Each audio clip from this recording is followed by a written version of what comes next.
உங்களுக்கு பிட்காயின் வாங்குறது விருப்பம், ஆனால் உங்களுக்கு ப்ராப்பரான ஐடி டீட்டெயில்ஸ் இல்லாதால பிட்காயின் வாங்காமல் இருக்கீங்களா? நீங்கள் கனடாவில் இல்லாட்டி யூஎஸில் இருப்பீங்கன்னு சொன்னால் நீங்கள் எந்த விதமான உங்களோட ஐடி டீட்டெயில்ஸும் கொடுக்காம, அதாவது உங்களோட பேர், நீங்கள் எங்கே இருக்கிற, உங்களோட டிரைவிங் லைசனோ, உங்களோட அட்ரஸோ எதுவுமே கொடுக்காம நான் கஸ்டோடியல் வேயில், நான் கஸ்டோடியல்னு சொன்னால் அநேகமாக கனடாவில் இது யூஎஸ்ல இருக்கிற எக்ஸ்சேஞ்ச் எல்லாம் பார்த்தீங்கன்னு சொன்னால் நீங்கள் எக்ஸ்சேஞ்சில் அக்கௌண்ட் ஒன்று கிரியேட் பண்ணி அங்கே கேவைசி செஞ்சு, கேவைசி சொன்னால் உங்களோட பாஸ்போர்ட்டு, உங்களோட டிரைவிங் லைசனு ஏதோ ஒன்று கொடுத்து அதுக்குன்னு சொல்லி அக்கௌண்ட் கிரியேட் பண்ணி அவங்க அதை அப்ரூவ் பண்ணினதுக்கு பிறகு நீங்கள் கிரிப்டோ வாங்குற மாதிரி இருக்கும். அப்படி வாங்குற கிரிப்டோவையும் அவங்களே உள்ளுக்கு வச்சிருந்து அதுக்கு பிறகுதான் நீங்கள் விட்ரோ பண்ணக்கூடியதாக இருக்கும். ஆனால் நான் இப்போ சொல்ல போகிற இந்த பிளாட்ஃபார்மில் பார்த்தீங்கன்னு சொன்னால் அவங்க கஸ்டோடியெல்லாம் உங்களோட கிரிப்டோவை வச்சுக்கொள்ள மாட்டாங்க. நீங்கள் வாங்கின உடனே உங்களோட ப்ரைவேட் வாலெட்டுக்கு நீங்கள் என்ன வாலெட் கொடுத்து வச்சிங்களோ அந்த வாலெட்டுக்கு உடனே ட்ரான்ஸ்ஃபர் பண்ணிடுவாங்க. ப்ளஸ் நீங்கள் அக்கௌண்ட் கிரியேட் பண்ணுறதுக்கு ஜஸ்ட் இமெயில் அட்ரஸை மட்டும் கொடுத்தாலே போதும். நீங்கள் எந்த விதமான உங்களோட நேமோ, உங்களோட அட்ரஸோ,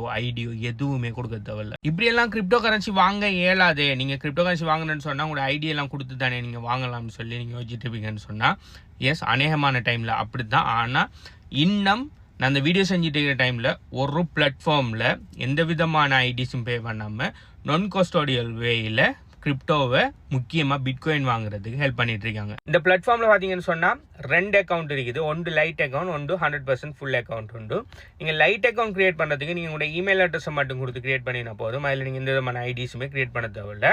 ஆனால் இப்படி நீங்கள் கிரியேட் பண்ணுற இந்த லைட் அக்கௌண்ட்டில் நீங்கள் பிட்காயின் வாங்குறதுக்கு ஒரு நாளைக்கு கிட்டத்தட்ட $1000 மட்டும்தான் நீங்கள் வாங்கலாம் ஒன் டைமுக்கு. அதே மாதிரி 3 தரம் ஒரு நாளைக்கு வாங்கலாம். ஸோ டோட்டலாக $3000 மட்டும்தான் வாங்கலாமா. இதை விட கூடுதலாக நீங்கள் வாங்கணும்னு சொன்னால் நீங்கள் கட்டாயம் உங்களோட ஐடி டீட்டெயில்ஸ் எல்லாம் கொடுத்து நீங்கள் கேவைசி செய்யணும். அப்படி உங்களுக்கு $3000 குறையத்தான் நீங்கள் வாங்க போகிறீங்க, பிரச்சனை இல்லை. கொஞ்சம் கொஞ்சமாக வாங்குறதுல உங்களுக்கு எந்த இஷ்யூவும் இல்லாட்டி நீங்கள் தாராளமாக அந்த லைட் அக்கௌண்ட்டை வச்சு நீங்கள் வாங்கிக்கொள்ளலாம்.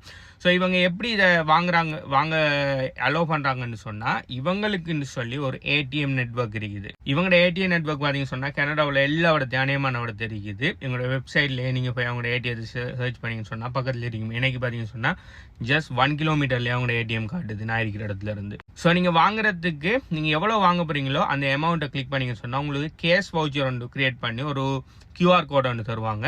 அந்த கியூஆர் கோடை அந்த ஏடிஎம்முக்கு கொண்டு போய் நீங்கள் ஏடிஎம்மில் ஸ்கேன் பண்ணிங்கன்னு சொன்னால் நீங்கள் எவ்வளோக்கு வாங்க போகிறீங்களோ அதை பணத்தை கேஷாக ஃபீட் பண்ணலாம்.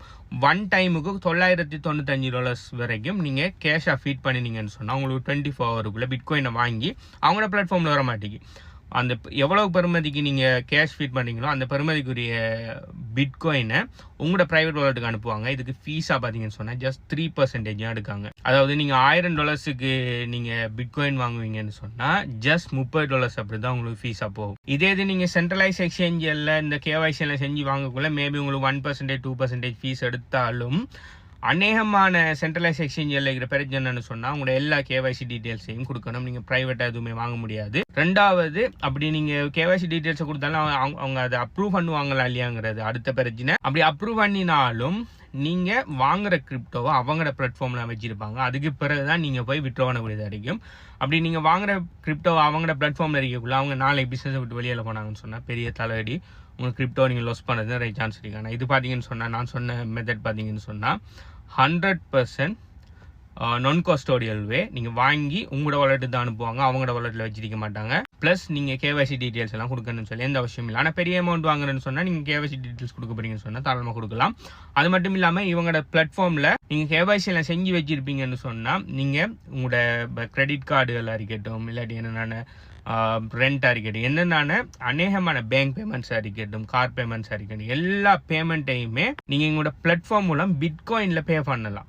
அதாவது உங்கள்கிட்ட பிட்காயினை உங்களோட பிளாட்ஃபார்முக்கு அனுப்பினீங்கன்னு சொல்லி அனுப்பிட்டு நீங்கள் அங்கேருந்து இவ்வளவுக்கு பே பண்ணுங்க. உதாரணத்துக்கு இப்போ உங்களுக்கு கிரெடிட் கார்டு பில் $1000 $1000 இந்த கிரெடிட் கார்டுக்கு நியோ கிரெடிட் கார்டுக்கு நீங்கள் பே பண்ணணும்னு சொல்லி நம்பிங்கன்னு சொன்னால் அதுக்கு எவ்வளோ பெருமதியான பிட்காயின் அனுப்புன்னு சொல்லி அவங்க போட்டிருப்பாங்க. அந்த பிட்காயினை நீங்கள் அந்த அவங்க வாலெட்டுக்கு அனுப்பினா ஆட்டோமேட்டிக்காக அவங்களே செஞ்சுருவாங்க. நீங்கள் பிட்காயினை கேஷ் அவுட் பண்ணி கனேடியன் டாலரை மாற்றி பே பண்ணணும்னு சொல்லி எந்த அவசியமும் இல்லை. அது மட்டும் இல்லாமல் இவங்க டொலோகோஸ்ட் அவரேஜில் கண்டினியூஸாக கிரிப்டோ வாங்குறதுக்கும் சர்வீஸ்கள் ப்ரொவைட் பண்ணிட்டு இருக்காங்க. அதாவது உங்களோட பேங்கை கனெக்ட் பண்ணி வச்சிங்கன்னு சொன்னால் உங்களோட பேங்க்ல இருந்து ஒவ்வொரு நாளும் அப்படி ஒவ்வொரு கிழமையும் இல்லாட்டி ஒவ்வொரு மந்த்தும் இவ்வளோ பிட்காயின் வாங்கணும்னு சொல்லி வச்சிருப்பீங்கன்னு சொன்னால் நீங்கள் சொல்லி வச்ச மாதிரி இப்போ உதாரணத்துக்கு 1 மந்த்துக்கு $50 பிட்காயின் வாங்கணும்னு சொல்லி நீங்கள் இது செஞ்சு விட்டீங்கன்னு சொன்னால், அப்ரூவ் பண்ணி வச்சிங்கன்னு சொன்னால், ஒவ்வொரு மாதமும் உங்களோட பேங்க் அக்கௌண்ட்டில் வந்து $50 வட்டி அதுக்கு பிட்காயினை வாங்கி அதை அவங்க வச்சுட்டிக்க மாட்டாங்க, உடனே உங்களோட ப்ரைவேட் வாலெட்டுக்கு அவங்க சென்ட் பண்ணிடுவாங்க. ஸோ இப்போ நான் பார்த்த மாட்டுக்கு கனடாவில் யூஎஸில் என்ன மாதிரி தெரியும், ஆனால் கனடாவில்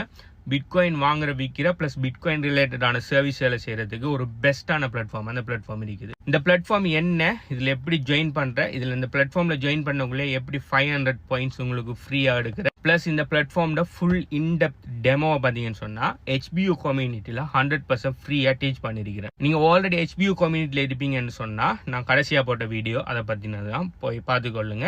நீங்கள் இன்னும் HBU கம்யூனிட்டியில் இல்லைன்னு சொன்னால் எங்களோட பிஸ்னஸ் அசோசியேட் யாரும் நம்பர் இருக்குன்னு சொன்னால் அவரை கண்டெக்ட் பண்ணுங்கள். அப்படி உங்களோட பிஸ்னஸ் அசோசியேட் நம்பரும் இல்லை, HBU கம்யூனிட்டியில் நீங்கள் இன்னும் இல்லைன்னு சொன்னால் இந்த வீடியோ பார்க்க டைம்னா வீடியோ எத்தனை லைக்கிறீங்கிறதுக்கு கமெண்ட் பண்ணுங்கள். நான் HBU கம்யூனிட்டியில் எப்படி ஜாயின் பண்ணுங்கிற மேலே டீட்டெயில்ஸை தரேன். ஆனால் முக்கியமான விஷயம், நீங்கள் KYC கொடுத்து பிட்காயின் வாங்கினாலும் சரி, KYC இல்லாமல் பிட்காயின் வாங்கினாலும் சரி, நீங்கள் கிரிப்டோ கரன்சி டீலிங்கை கனடாவில் இருந்து செய்கிறீங்கன்னு சொன்னால் கட்டாயம் நீங்கள் டெக்ஸ் பே பண்ணியே ஆகணும். எப்போன்னு சொன்னால் அந்த கிரிப்டோவை நீங்கள் விற்கக்குள்ள. கனடாவில் இருக்கிற ரூல் எப்படின்னு சொன்னால், நீங்கள் கிரிப்டோ கரன்சி வாங்கலாம், வாங்குறதுக்கு உங்களுக்கு டெக்ஸ் இல்லை.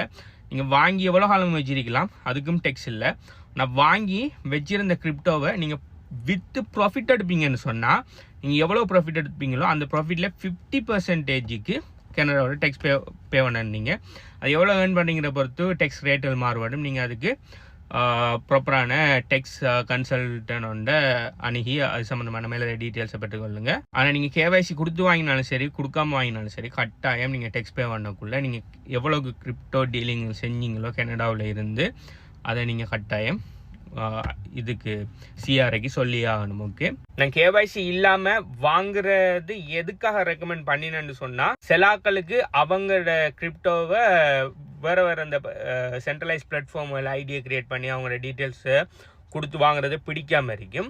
ரெண்டாவது செலாக்களுக்கு அவங்களோட ஐடியில் பிரச்சனை இருக்கும். ஓகே, செலாக்களுக்கு அவங்களோட பாஸ்போர்ட்லேயோ அப்படி அவங்களோட கார்ட்ஸ்லேயோ ஏதாவது பிரச்சனை இருக்கும், அதனால் அவங்களோட ஐடி இதெல்லாம் கொடுக்க முடியாமல் இருக்கும்.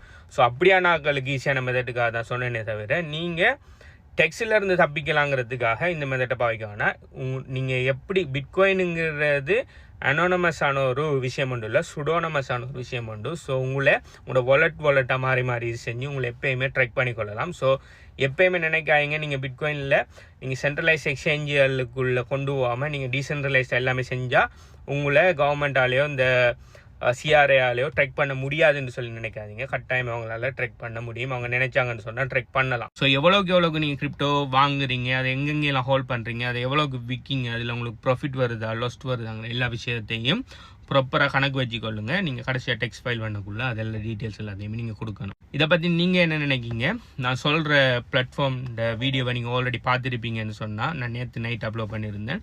அது சம்மந்தமாக நீங்கள் என்ன நினைக்கிங்க? ப்ளஸ் இப்படி நான் கஸ்டோடியல் வேயில் KYC கொடுக்காம பிட்காயின் வாங்கலாம்ங்கிற விஷயம் உங்களுக்கு ஆல்ரெடி தெரியுமா? அப்படி இல்லைன்னு சொன்னால் இப்போ தான் புதுசாக கேள்விப்படுறீங்களா இல்லையாங்கிறத கீழே கமெண்ட் பண்ணுங்கள். இது சம்மந்தமான வேறு ஏதாவது டவுட்ஸ் இருக்குன்னு சொன்னால் கீழே கமெண்ட் பண்ணுங்கள். இன்னொரு வீடியோவில் சந்திப்போம். பாய்.